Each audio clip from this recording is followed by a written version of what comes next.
Ils sont frères, elles sont sœurs. Aujourd'hui, Anthony et Julien Beltoise, nos deux pilotes maison, essaient les deux variantes de la Honda S2000. Un seul détail différencie nos deux voitures, le hardtop en matière composite de la S2000 grise. Une option à 15 000 francs qui hisse son prix à près de 248 000 francs.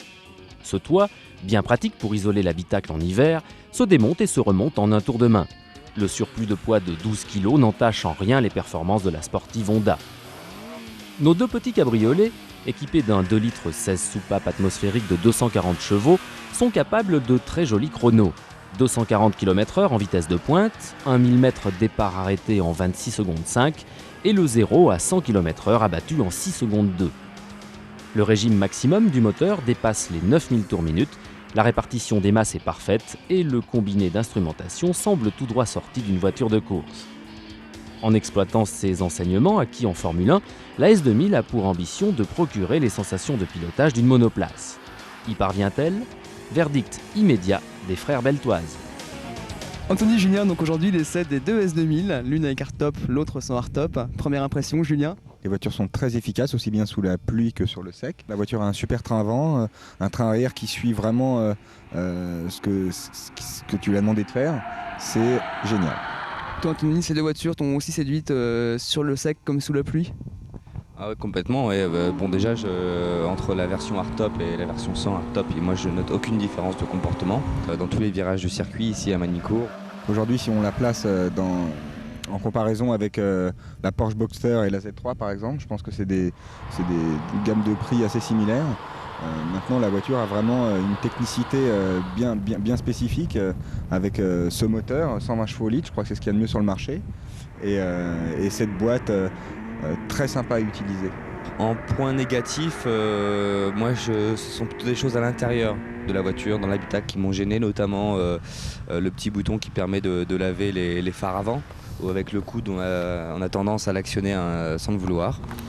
Mais sinon, non, moi je vois pas trop de points négatifs. C'est vraiment une très très bonne voiture qu'on peut utiliser en hiver comme en été, notamment la version hardtop, puisqu'après le hardtop elle a quand même une capote électrique, donc vraiment multi-usage.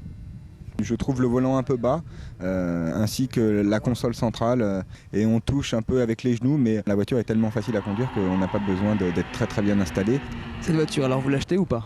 Personnellement, moi je vais laisser Julien l'acheter, parce que j'ai pas besoin d'une deuxième voiture, mais par contre je le prendrai bien pour le week-end. Alors toi, Julien, donc tu l'achètes cette voiture? Je l'achète, c'est un grand mot. Je pense que si j'avais les moyens demain, c'est sûr qu'en complément d'une deuxième voiture, ça me ferait très plaisir d'avoir ça. Maintenant, pour jouer, cette voiture, c'est ce qu'il faut. Quand on passe le rapport entre 8005 et 9000, on est tout de suite sur une plage de régime ensuite très efficace, c'est-à-dire au-dessus de 6005. Ce qui fait qu'on est toujours entre 6005 et 9000 en passant tous les rapports, et c'est vraiment le genre de régime qu'on doit utiliser sur un circuit. Et en plus, la voiture, au niveau de son comportement, est très typée monoplace, donc c'est un réel plaisir d'utiliser cette boîte accouplée au moteur et au comportement du châssis. La voiture prend très peu de roulis, elle est vraiment très rigide. On arrive à freiner très tard sans déclencher l'ABS, donc il est très efficace. On arrive à rentrer sur les freins sans que la voiture parte en travers ou en sous-virage. Donc c'est vraiment un comportement très très sain, et on peut vraiment attaquer et je dirais même surconduire, et la voiture pardonne tout. On a une deuxième puissance qui intervient à 7000 tours. Et sur la pluie, dans une courbe, il peut y avoir un décrochement du train arrière à cause d'une perte de motricité qui est difficile à ramener parce que très haut dans les tours, on a tendance à lâcher l'accélérateur et la voiture fait ce qu'on appelle des coups de raquette assez violents. La puissance est vraiment bien adaptée au sec puisqu'on a très peu ce phénomène, c'est uniquement sous la pluie.